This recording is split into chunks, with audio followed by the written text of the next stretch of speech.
artinya kan di sini ngelatih ini ya, nggak apa, pelatih asing ya coach ya? Karena dari Malaysia ya Saya coach? termasuk pelatih asing dari Malaysia.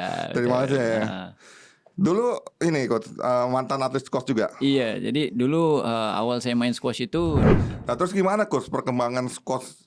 Kan udah 16 tahun nih ya di Indonesia ya kan? Nah iya. itu gimana coach kalau ngelihat perkembangan squash Indonesia nih coach? Ini agak sensitif nih bang, nggak apa kalau sensitif. Soalnya saya merasa potensi di Indonesia itu jauh lebih besar, Gede sangat-sangat mestinya, besar. besar. Sangat-sangat besar berbanding dengan ya saya nggak mau masalah juga sama gaji dan lain-lain gitu kan. Honor kan penting bang. Ya pasti gajinya gede nih. Kalau pelatih asing standarnya kan.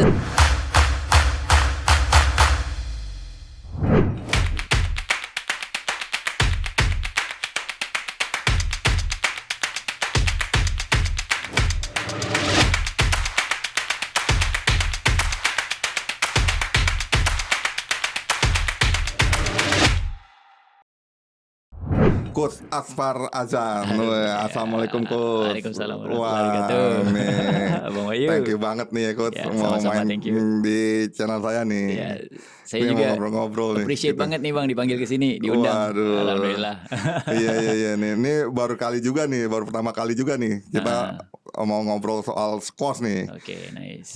Di podcast abang belum ada yang ngajak ngobrol masalah squash ya? Belum ketemu nih sama orang-orang squash. Iya, baru ini nih. Karena kan saya lihat nih kan squash kan nih udah mulai lebih bagus ya coach ya. Karena mungkin di tahun 2028 tuh udah ada di Olimpiade ya coach. Yes. Jadi baru-baru ini squash ini udah termasuk jadi olahraga di Olimpiade. Olimpiade ya, udah mulai. Nah ini kan kalau saya lihat nih kan sepertinya nih Indonesia nih bakal mengarah ke sana nih untuk jelas. olahraga squashnya ini kan. Jelas. Iya coach ya. Target utama kita sekarang di situ tuh. Di situ ya.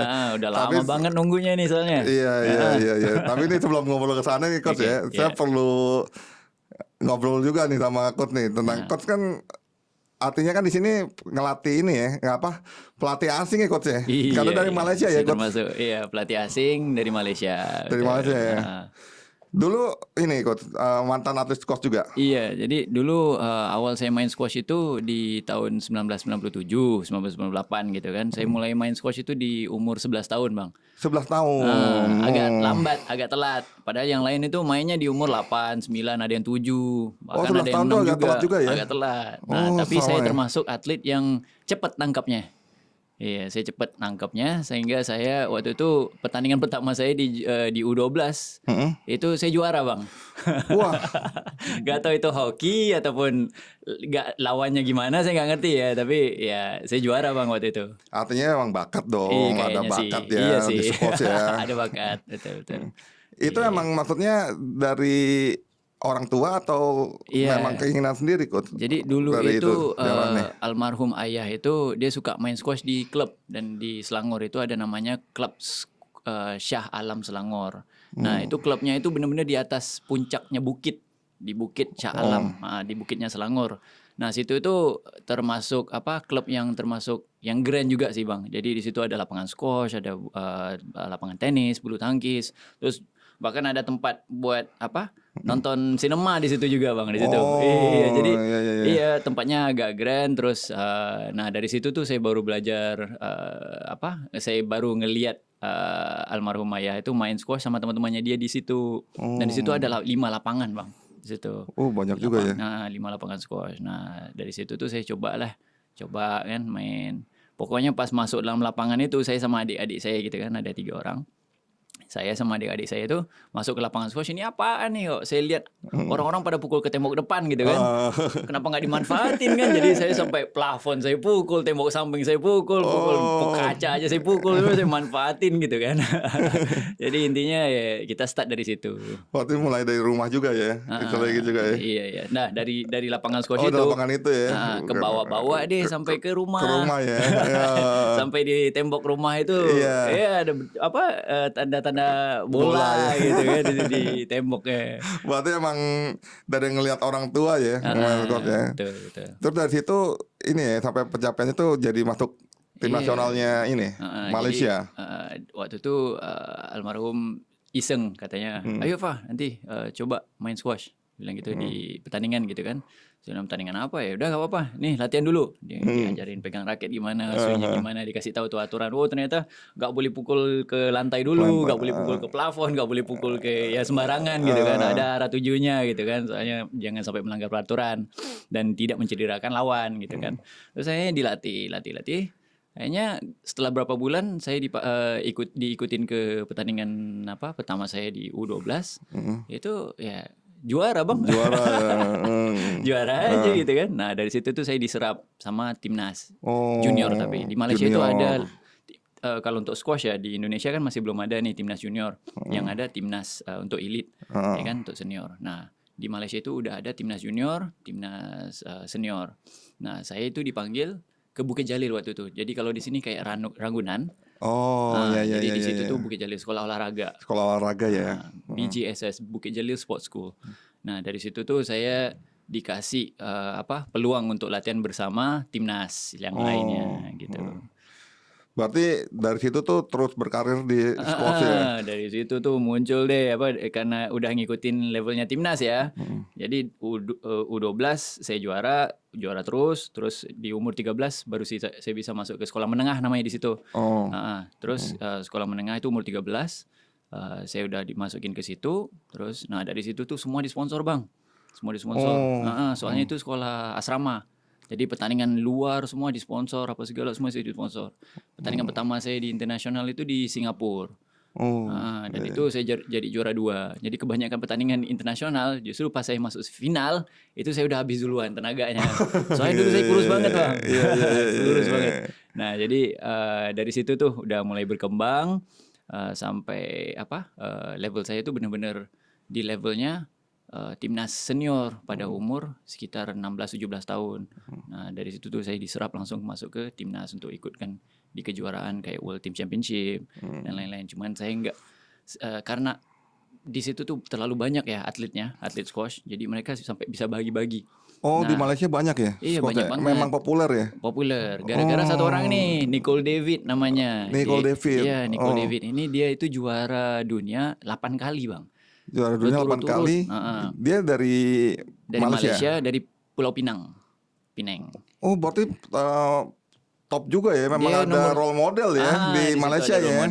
Yang pemain topnya ya. Semenjak dia jadi world champion, nah situ tuh kerajaan nggak bisa tutup mata lagi kan. Kayaknya dijadiin squash itu sebagai olahraga jadi di situ tuh ada namanya 8 core sport. Jadi 8 olahraga yang difokuskan sama sama kerajaan ya, sama pemerintah lah ya di sini di Malaysia, betul. Nah dari situ tuh muncul deh banyak banget lapangan di Malaysia, sehingga semua sekolah guru-gurunya aja itu istilahnya hampirlah kayak diwajibkan untuk mengikuti kursus kejurulatihan di Malaysia.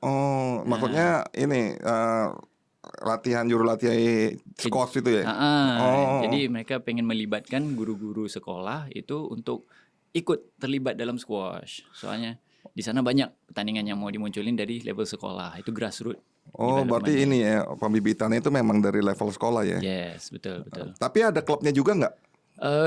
Kalau di sana baru-baru ini baru muncul klub-klub untuk ngikutin ya? Liga-liga dan kayak gitu. Nah, kalau di sini kan bulu tangkis sudah melejit banget kan. Bulu tangkis di sini kan bulu tangkis juga kan sebenarnya juga nggak terlalu di sekolah tuh, tapi di klub-klub kan. Iya, munculnya di klub-klub malah pembibitannya itu kan. Nah, terus kalau di Malaysia itu baru sekarang ini muncul di klub-klub. Tapi kalau di Inggris, klub-klub itu udah muncul dari zaman dulu lagi bang. Dari zaman tahun dulu ya. 80-an 90-an itu mereka udah ada klub-klub. Dan yang sekarang yang sempat saya kirim ke abang dulu kemarin itu ada pertandingan antara universitas dan itu dijadiin kayak liga ya.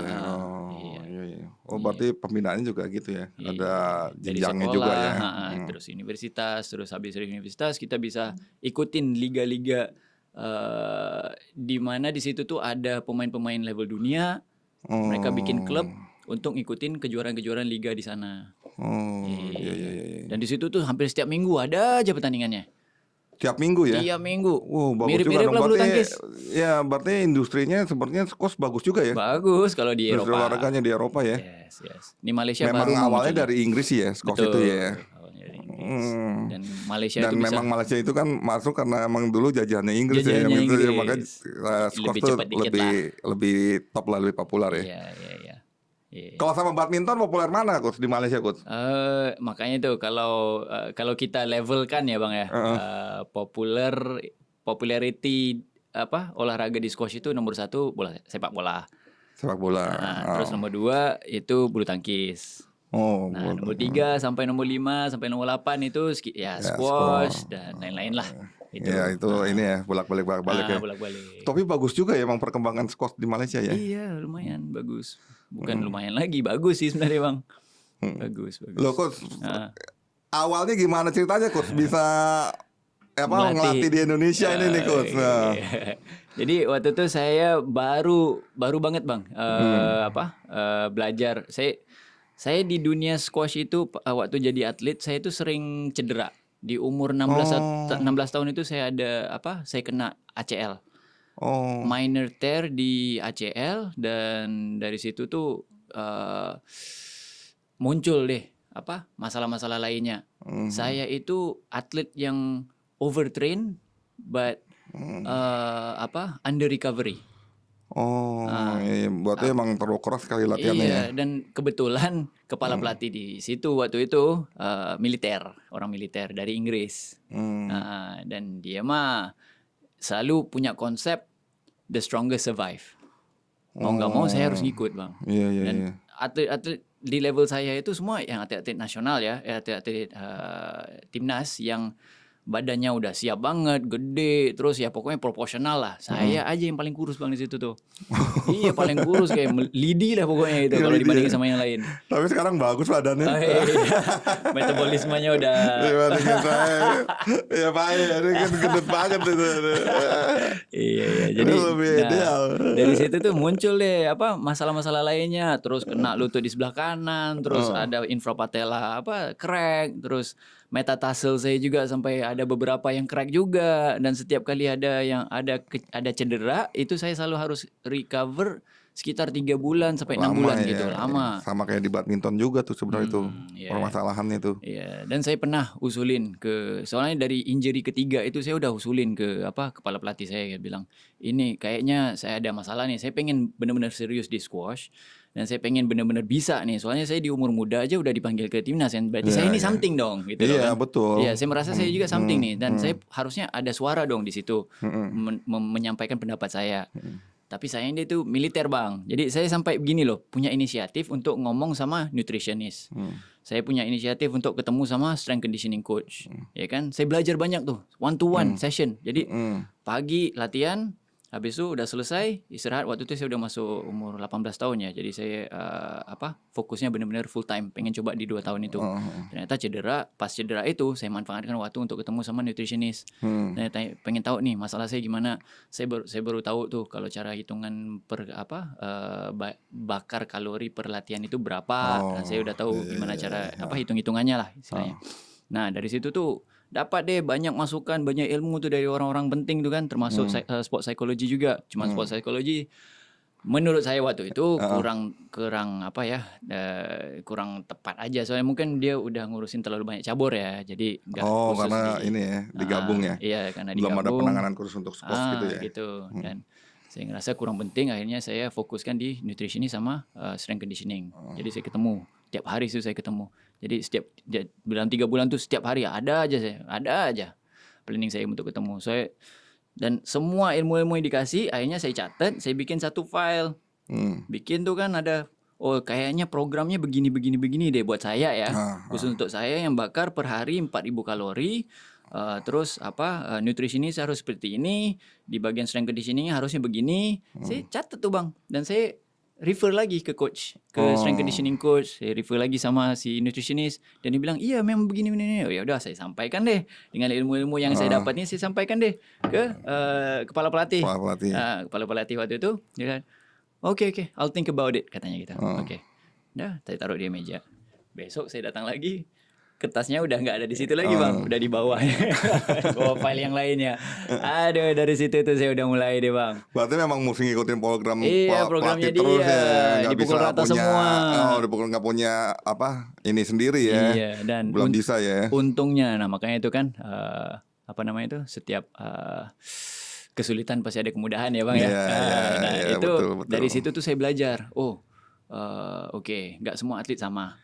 Nah, Iya, betul. saya harus belajar saya harus belajar ngelatih nih. Oke, supaya atlet-atlet nanti atlet-atlet yang belajar sama saya itu nggak kena kayak Iya, saya. iya, iya. Nah, waktu itu sambil nunggu proses pemulihan, saya mulai deh ngelatih iseng ngelatih, belajar anak-anak Nerapin kecil, ilmunya ya, nerapin nerapin ilmunya yang saya yang udah dapat dari strength conditioning sama nutritionist. Dan dari situ tuh muncul deh kayak apa namanya ini ya, satu konsep, kalau atlet ini pengen bagus di squash, otot apa aja yang dipakai nih? Oh Oke. iya, iya, Nah, betul. otot-otot itu yang kita harus develop. Iya, iya, Nah, iya, muncul betul deh ya. ilmu itu saya masukin di squash, dan waktu itu belum ada bang. Kalau squash dulu squash aja. Kalau mau gym ya udah sama strength conditioning coach. Strength conditioning coach nanti mereka harus belajar squash itu kayak apa biar Iya, sesuai iya. programnya. Iya, betul. Gitu. Nah, saya enggak, saya harus belajar nih. Biasanya ya beda lah Wah, dikit dari yang keren, lain gitu keren, kan. keren, Iya, inisiatif sih sebenarnya supaya orang lain nggak kena kayak saya gitu. Oh, dari berdasarkan pengalaman sendiri Dari ya, berdasarkan sering cedera pengalaman. gitu kan.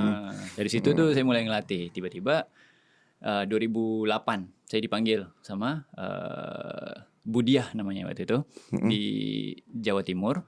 Dia itu manajer Jawa Timur, pegang tim Jatim untuk PON 2008, dan saya dipanggil untuk ngelatih tim Jateng yang waktu itu belum ada atletnya, tapi mereka mau pakai atlet Jabar yang junior.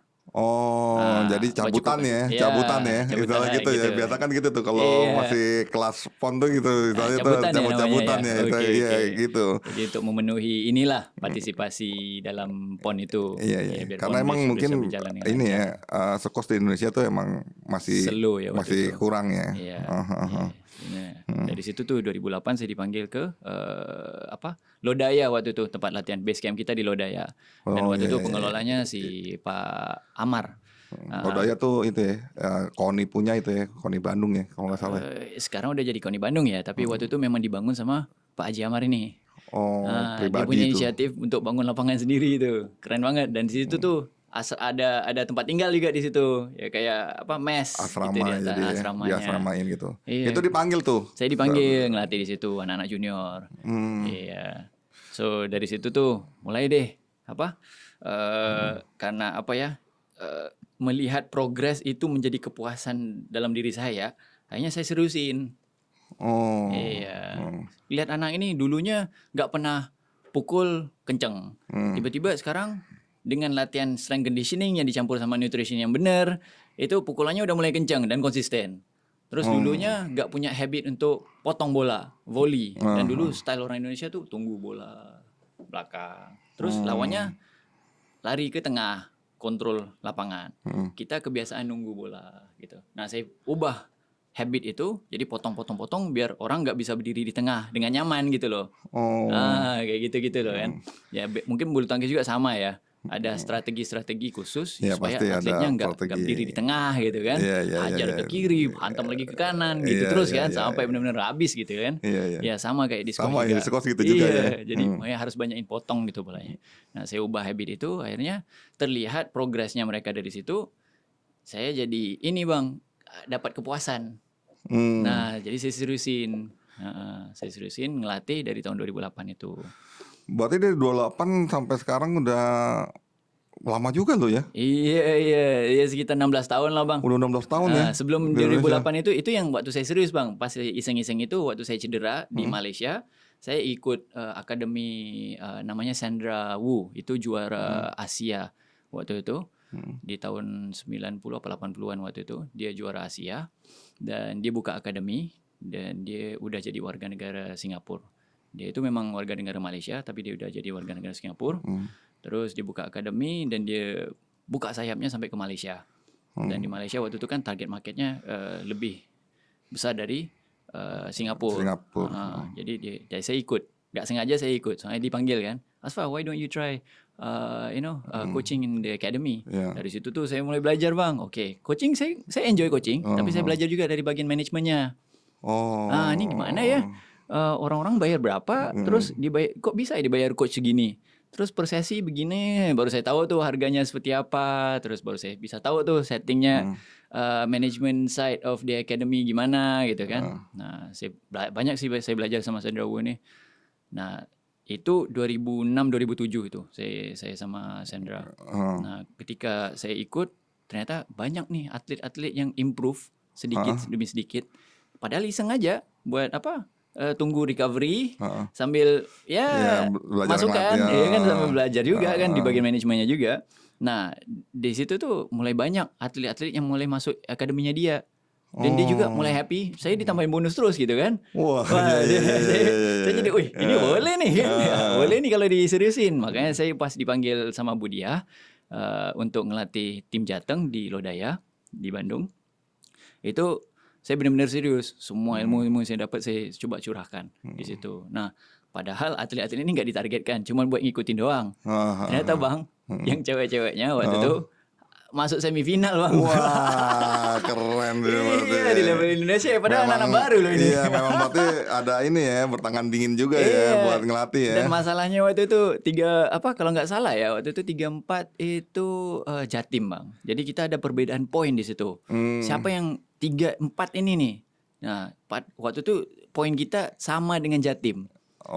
Iya, poin kita sama dengan Jatim. Ya udah, terus bos saya juga kayaknya manggil, masa saya mau lawan bos gitu kan. Iya. Ya udah mam, gak apa-apa mam, ini nggak ditargetkan juga, saya bilang gitu kan. Saya panggil mam kan Budia. Ya. Itu memang di pertandingan itu ya, PON. Di 2008 PON ya. di Kaltim. Karena memang maksudnya squash itu memang untuk sekarang ini serunya ya di PON itu loh ya, istilahnya gitu ya, karena bela-bela negara itu, bela-bela daerah provinsi, ya, provinsi ya kan. Betul. Nah, itu yang paling. Tapi memang coach ya, paling masalah itu emang kalau atlet tuh cedera ya coach ya, mesti bingung nih coach ya. Kalau ada ini, tapi beruntung loh, coach mau ada inisiatif buat belajar, terus itu jadi ngelatih kan juga enak ya kan. Iya, benar. Benar nggak coach? Alhamdulillah sih bang, saya ada kayak karakter saya yang pengen curious banget dengan gitu kan, saya pengen tahu. Nah, ketika itu udah tersalurkan, saya jadi puas. Ya, kayak gitu tuh. Nah, terus gimana coach perkembangan squash? Kan udah 16 tahun nih ya di Indonesia ya kan. Nah, itu gimana coach kalau ngelihat perkembangan squash Indonesia nih coach? Ya, ini agak sensitif nih bang, nggak apa kalau situ. Nggak apa-apa kan, maksudnya ini kan buat masukan juga karena kan. Sebenarnya kan saya udah di sini dari tahun 2008. Memang on and off dari 2008, terus saya dipanggil lagi untuk PON 2012 di 2010. Jadi 2008, 2010 sampai 2012, terus saya dipanggil lagi pas 2019 untuk SEA Games, terus sekarang dipanggil lagi untuk PON 2024. Oh, berarti ngelatih tim nasional Indonesia juga buat SEA Games ya? Iya, sempat ngelatih untuk SEA Games juga. Iya. Nah, sebenarnya sih dan saya tahu kan ketum sebelum ini dari 2008 sampai sekarang, ketum yang paling baru itu perkembangan squash ini sebenarnya ya malah mundur bang. Mundur. Iya. Jadi ini yang cerita yang agak sedih nih. Soalnya saya udah terlibat di squash Indonesia dan saya merasa potensi Indonesia itu besar banget dari semua sisi. Dari atletnya yang pekerja keras, yang gak datang dari family yang berada, ya kan? Dan mereka itu punya kemauan sehingga mereka itu pengen jauh lebih baik. Cuman ketika mereka udah sampai ke level nasional, juara PON, habis itu kemana? Nah, itu nggak ada ratu. Berarti nggak ada ininya ya. Jenjangnya selanjutnya. Tapi kan ada SEA Games, ada Asian Games apa gitu? Ada, memang ada. Cuman ya itu seleksinya juga nggak transparan. Terus, ya kayak gitu-gitulah. Terus intinya kita mengalami kemunduran dari. Bukan stuck lagi ya, ada mau mundur ya. Malah mundur. Oke, kalau menurut saya itu kalau kita telusuri ya, squash itu dari tahun 1981 itu udah masuk ke Indonesia. Ya, Malaysia Indonesia nggak jauh pas masuknya squash di negara. Itu dari situ sebenarnya tahun 83 kalau nggak salah. Indonesia bikin kejuaraan yang grand banget. Waktu itu di Jogja. Terus pertandingannya di hotel, orang semua pada tinggal partisipan semua pada tinggal di hotel Borobudur. Dan itu keren banget, grand dan keren.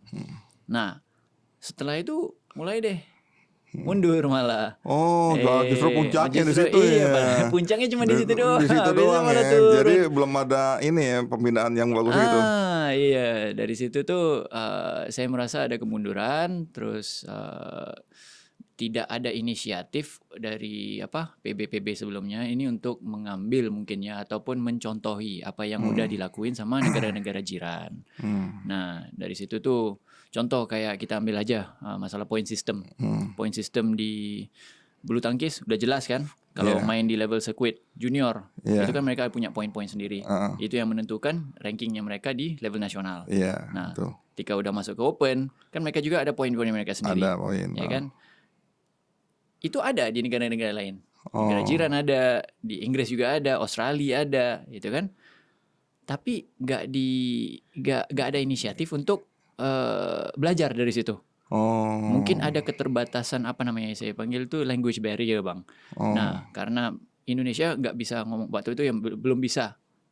Mayoritas belum bisa ngomong bahasa Inggris. Mereka merasa itu keterbatasan yang pokoknya nggak ada solusinya deh pokoknya. Sehingga mereka nggak ada inisiatif untuk belajar dari negara-negara jiran. Mungkin juga satu ya mungkin karena dulu nggak ada Google Translate kali ikut. Bisa jadi juga kalau ada mungkin. Kalau sekarang kan udah tembus ya lebih ini kan. Iya benar. Benar. Nah, dari situ tuh Bang, squash itu jadi tadi Stuck di situ. Stuck di situ ya. Sampai di tahun 2000 baru-baru ini aja dimunculin lagi point sistemnya. Tapi bagusnya point system ini dimunculin. Ada inisiatif untuk memunculkan point systemnya itu dari orang squash sendiri. Bagusnya itu positifnya. Cuman sayangnya kenapa nggak copy paste aja dari negara jiran? Iya. Sehingga akhirnya di tahun 2022 waktu saya baru masuk ke Jakarta itu mengalami masalah di point system sehingga banyak provinsi-provinsi yang komplain masalah itu. Nah, jadi ada plus minusnya kalau bikin sendiri. Harus belajar dari awal lagi gitu kan. Harus ngelewatin semua komplain-komplain masalah-masalah internal sama provinsi-provinsi lain lah. Tapi kenapa kita nggak cut and paste aja gitu loh? Iya kan kalau kayak di badminton nih kan kalau sependek pengetahuan saya kan tuh memang ngikut tuh sama dari organisasi dunianya kan, dari BWF gitu kan. Dari situ kan udah ada guideline kan. Ada guideline-nya. Iya. Nah, sayangnya squash nggak begitu. Sampai di tahun baru-baru ini aja sih Bang. Dengan ketum baru yang punya inisiatif manggil saya orang luar, pelatih asing itu untuk ikut organisasi. Masuk di organisasi untuk benahin squash ini. Nah, dari sini nih saya jadi termotivated juga nih Bang. It's never too old ataupun never too late to start something gitu kan. Jadi saya sampai ini ketum nih beda nih. Ketum nih beda nih. Beda sama yang dari 2008 nih saya lihatnya kan. Perkembangan squashnya. Dan di sini nih dari bagian organisasinya ini saya lihat banyak yang diubah Bang. Jadi misalnya orang-orang yang contoh kayak Bang Wahyu sendiri dimasukin di bagian promosi, ya kan, bagian branding, ya kan. Dulu kita bagian branding kita siapa Bang? Nggak ada ya. Dulu emang berarti struktur organisasinya nggak begitu bagus ya. Gitu. Berarti yang sekarang ini udah lumayan lebih bagus ya. Udah lebih tertata dan saya itu lihat. Jadi setiap kali saya dipanggil tuh biasanya saya lihat bosnya dulu Bang. Baru saya berangkat. Iya kan ujung-ujungnya kan ya saya nggak mau masalah juga sama gaji dan lain-lain gitu kan. Honor kan penting Bang. Ya pasti gajinya gede nih. Kalau pelatih asing standarnya kan. Semoga. Ini kan belum deal ya. Yang penting kita jalan dulu aja Bang. Iya betul. Iya, yang penting kita jalan dulu aja. Soalnya saya juga ada semangat. Soalnya saya merasa potensi di Indonesia tuh jauh lebih besar. Sangat-sangat besar. Sangat-sangat besar berbanding dengan negara-negara lain. So dulu Indonesia pernah di ranking 2 SEA Games ya. Tapi sekarang udah mulai jatuh nih 3. Sekarang mulai jatuh lagi. Turun mungkin lagi 4 lagi. Mungkin di kepengurusan baru ini nih mesti nomor 1 nih coach. Semoga bang. Soalnya Dan memang mesti bisa masuk ke Olimpiade nih coach. saya optimis Iya bang, kan? saya optimis. Bener nggak, Minim coach? itu kualifikasi lah bang. Iya kan, minim kualifikasi. Soalnya kita belum ada pemain ranking top 10 atau top 20 di Indonesia ya. Iya. Tapi baru-baru ini saya sempat ngelatih ada atlet Jakarta namanya Fatan Azikri. Dia itu ya napas kuda bang, umurnya 21 tahun. Panjang dong Saya, napas kuda. iya bang. Iya bang, napas kuda dia tuh. Jadi dia itu bukan itu aja, dia ada pemain-pemain lain yang napas kuda juga. Dan ya itu kalau diarahkan ke jalur yang benar bang, itu bisa banget. Dan selama untuk pemain itu saya cerita Fatan aja ya, potensi yang ada di Indonesia. Memang ada potensi-potensi lain dari provinsi-provinsi lain, saya akui itu. Cuman saya cuma bisa pegang Fatan. Iya. Dan dengan Untuk adanya saat Fatan ini ya. untuk saat ini, dan saya waktu itu dan sekarang ini saya pegang Fatan, dan selama saya pegang dia itu di tahun 2022, dia itu di ranking nasional di 16 besar. Setelah digenjot selama setahun, itu sekarang dia di ranking 2 nasional. Oh bagus dong. Nah banyak banget poin yang dia udah capai di level nasional. Terus kita masukin dia di PSA. PSA itu Professional Squash Association, di mana semua pemain-pemain level-level nasional itu akan coba main di level internasional. Dan untuk main di level internasional itu ya sama kayak bulu tangkis, semua ngejar di ranking top 10 gitu kan. Betul. Ya. Terus kita masukin Fatan ke situ. Dengan strategi khusus yang saya sama Bu Ketum yang sekarang ini Bu Ketum Amelia.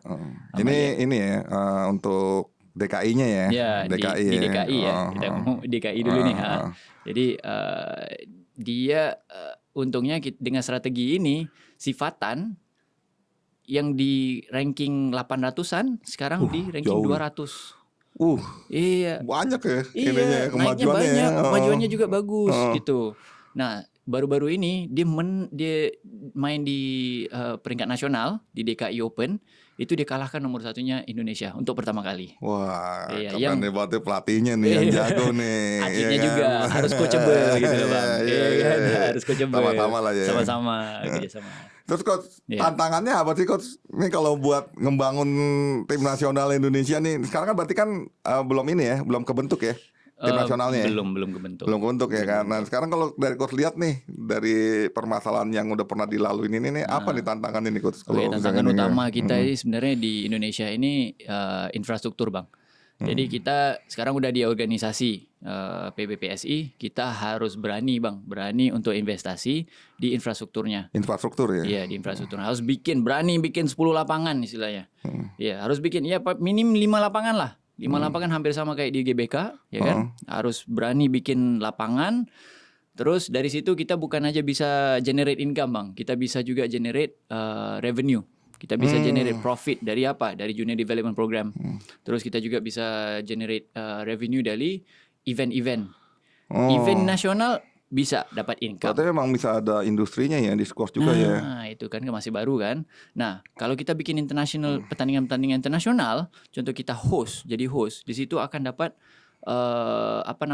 benefit-benefit lainnya. Contoh disupport dari badan utama WSF, World Squash Federation, itu satu. Itu badan itu ya. Badan utama, dunianya badan induk squash dunia ya. World Squash Federation, WSF namanya. Nah, itu bakalan dapat juga dari registration fee dari negara-negara luar yang gak murah-murah juga bang, sekitar 3.000 4.000 USD. Sekali daftar untuk satu tim. Satu tim itu berapa orang? Ya sekitar 4-5 orang kalau kita bikin kejuaraan yang tim ya. Iya. Kalau junior ada lagi tuh, minim beda 100 lagi, USD. Ada gitu. Iya, 100 USD. Namanya semua USD semua. Pulang bisnis juga nih. Iya, makanya. Makanya. Dan untungnya. Ini ya Pak, ini pelatih nih tapi visi bisnis ini kelihatan juga. Iya, kita kan harus menguntungkan organisasi juga biar mereka lebih semangat. Oh ternyata squash ini ada ada profitnya juga loh. Iya, bukan kita habisin duit terus ya kayak investasi mati ada gitu kan. Investasinya buat berkembangnya juga kan. Bisa berkembang dari sisi bisnis, bisa juga berkembang dari sisi performance, prestasi gitu. Emang kalau dilihat nih coach, berapa gede coach marketnya coach squash di Indonesia coach? Kalau sekarang ini coach. Saya cuma bisa bilang gini bang. Itu coach kalau squash itu sebenarnya olahraganya tuh memang apa ya, mahal apa memang murah sih coach kalau ininya? Nah, ada misconception di Indonesia. Squash itu tengah-tengahnya antara bulu tangkis sama tenis. Nah, cuman kalau atlet tenis masuk ke squash, swingnya tuh angel bang, susah ya. banget untuk diubah. Itu bisa ngomong Soalnya Jawa nih, kebiasaan. angel nih. Orang Iso Maluku bisa City, ngomong Bang. Jawa nih, Pak. Iso City. Iso City. Tantangan utama atlet-atlet squash Indonesia itu selalunya kan? saya ngerasa itu tantangan yang utama sih di Jakarta bang sebenarnya. Atlet di Jakarta ini aduh gimana ya, apa ya, mungkin karena